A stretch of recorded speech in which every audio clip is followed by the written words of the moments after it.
Mahasarasvati est la puissance de travail de la mère, et son esprit de perfection et d'ordre. La plus jeune des quatre, elle est la plus experte en pouvoir d'exécution et la plus proche de la nature physique. Maheshwari fixe les grandes lignes des forces mondiales. Mahakali conduit leur énergie et leur impulsion. Mahalakshmi révèle leur rythme et leur mesure. Mais Mahasarasvati préside aux détails de leur organisation et de leur exécution, à la relation des parties entre elles, à la combinaison efficace des forces et à l'exactitude infaillible du résultat et de l'accomplissement. La science, l'art et la technique sont du ressort de Mahasarasvati. Toujours, elle porte en sa nature et peut donner à ceux qu'elle a choisis la connaissance intime et précise, la subtilité, la patience, l'exactitude de la pensée intuitive et de la main consciente, et le sur-regard du travailleur parfait. Cette puissance est la constructrice vigoureuse, infatigable, soigneuse et efficace, l'organisatrice, l'administratrice, la technicienne, l'artisane et la classificatrice des mondes. Quand elle entreprend la transformation et le remodelage de la nature, son action est laborieuse et minutieuse, et bien souvent, à notre impatience, elle semble lente et interminable. Mais elle est persistante, intégrale et sans défaut. Car sa volonté dans le travail est scrupuleuse, toujours en éveil et infatigable. Se penchant sur nous, elle remarque et touche chaque petit détail, découvre chaque infime défaut, chaque lacune, perversion ou imperfection, et considère et pèse exactement tout ce qui a été fait et tout ce qui reste encore à faire. Rien n'est trop petit ni apparemment trop insignifiant pour son attention. Rien ne peut lui échapper, si impalpable, si déguisé ou enfoui que ce soit. Façonnant et refaçonnant, elle travaille chaque élément jusqu'à ce qu'il soit parvenu à sa forme vraie, mis à sa place exacte dans l'ensemble et qu'il accomplisse son but précis. Dans sa constante et diligente organisation et réorganisation des choses, son regard voit à la fois tous les besoins et la manière d'y faire face. Son intuition sait ce qui doit être choisi et ce qui doit être rejeté, et détermine avec succès l'instrument juste, le temps juste, les conditions justes et l'opération juste. Elle abhorre l'indifférence, la négligence et la paresse, tout travail bâclé, irréfléchi et confus, toute maladresse, tout à peu près et tout raté, toute adaptation fausse et tout mauvais usage des instruments et des facultés, et le travail non fait ou à moitié fait, est choquant et étranger à sa nature. Quand son travail est achevé, rien n'a été oublié, mal placé, omis, ni laissé dans un état défectueux. Tout est solide, précis, complet, admirable. Rien de moins qu'une parfaite perfection ne peut la satisfaire, et elle est prête à affronter une éternité de labeur si c'est nécessaire à la plénitude de sa création.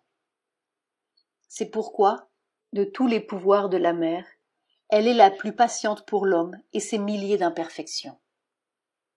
Douce, souriante, proche et secourable, ne se détournant et ne se décourageant pas aisément, persistant même après l'insuccès répété, sa main soutient chacun de nos pas, à condition que nous soyons droits, sincères, et que nous n'ayons qu'une unique volonté. Car elle ne tolère aucune duplicité, et son ironie révélatrice est impitoyable pour le drame, le cabotinage, la tromperie de soi-même et la prétention. Une mère pour nos besoins, une amie dans nos difficultés, une conseillère et un mentor persistant et tranquille, dissipant par son radieux sourire les nuages de tristesse, de mauvaise humeur et de dépression, nous rappelant sans cesse l'aide toujours présente, montrant du doigt l'éternelle clarté du soleil, elle reste ferme, calme et persévérante dans cette impulsion profonde et sans relâche qui nous pousse vers l'intégralité de la nature supérieure. Tout le travail des autres puissances dépend d'elle pour être parfait, car elle assure la base matérielle, élabore les détails, érige et rivette l'armature de l'édifice. Chapitre 6, partie 5. La mère de Sri Aurobindo. Lecture de mère. Mahasaraswati est la puissance de travail de la mer et son esprit de perfection et d'ordre. La plus jeune des quatre, elle est la plus experte en capacité d'exécution et la plus proche de la nature physique. Maheshwari trace les grandes lignes des forces mondiales. Mahakali actionne leur énergie et leur impulsion. Mahalakshmi révèle leur rythme et leur mesure.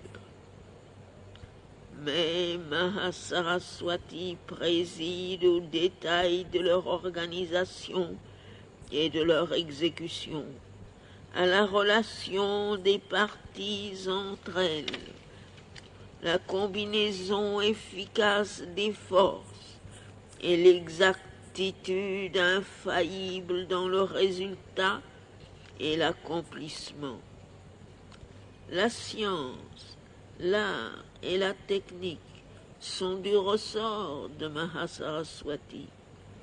Elle contient dans sa nature et peut toujours donner à ceux qu'elle a choisis la connaissance intime et précise, la subtilité, la patience, l'exactitude de l'esprit intuitif et de la main consciente, et le regard pénétrant du travailleur parfait.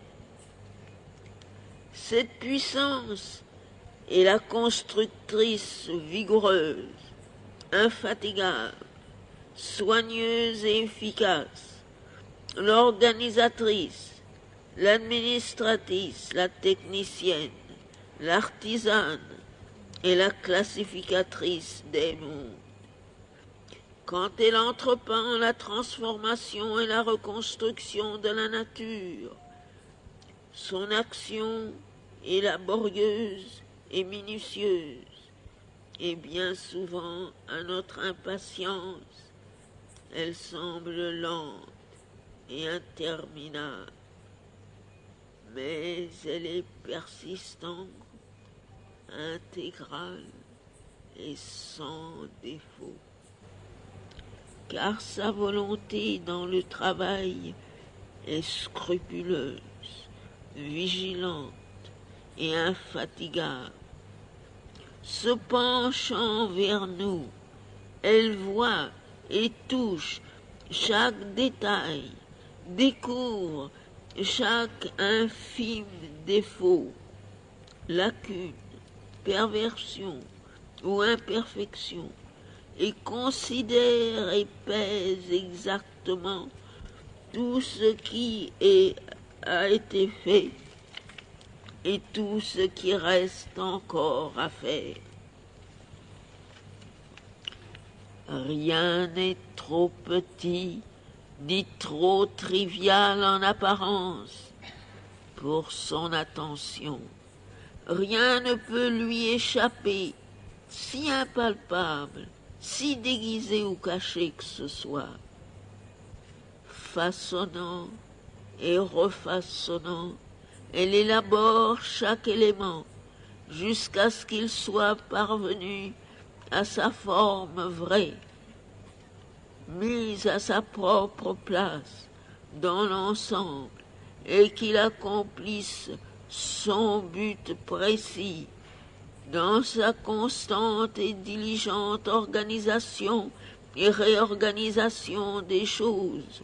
Son regard est à la fois sur tous les besoins et sur la manière d'y faire face.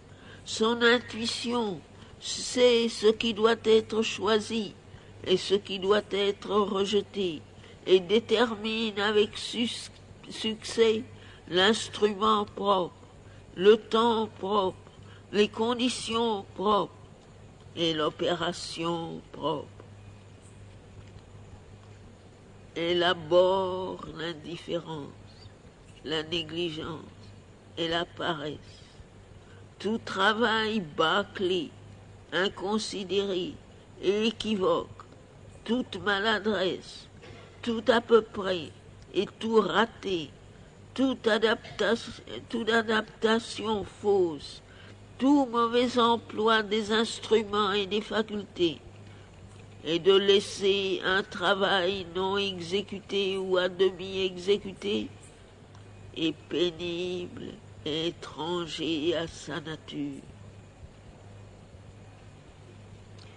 Quand son travail est achevé, rien n'a été oublié, mal placé, omis ou laissé dans un état défectueux. Tout est solide, précis, complet, admirable.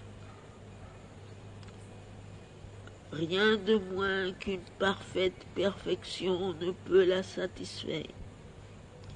Et elle est prête à affronter une éternité de labeur, si cela est nécessaire, à la plénitude de la création.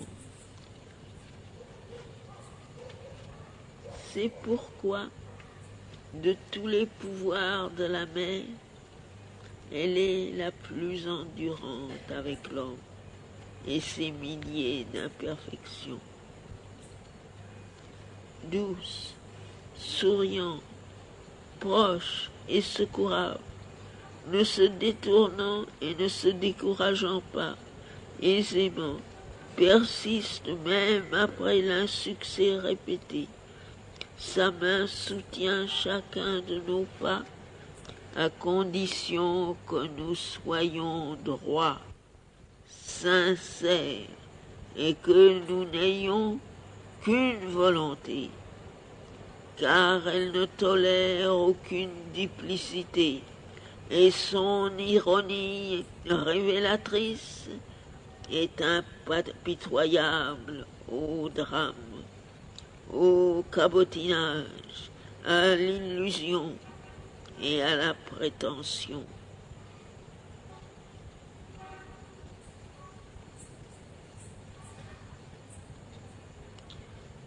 Une mère pour nos besoins, une arme, une amie dans nos difficultés, un conseiller et un mentor constant et tranquille, dissipant par son éclatant sourire les nuages de tristesse, de mauvaise volonté et de dépression, remémorant sans cesse l'aide toujours présente, montrant du doigt l'éternelle clarté du soleil, elle reste ferme, calme et persévérante dans l'élan profond et continu qui nous pousse vers l'intégralité de la nature supérieure. Tout le travail des autres pouvoirs dépend d'elle pour sa perfection, car elle assure la base matérielle, élabore les détails, érige et rivette l'armature de la construction.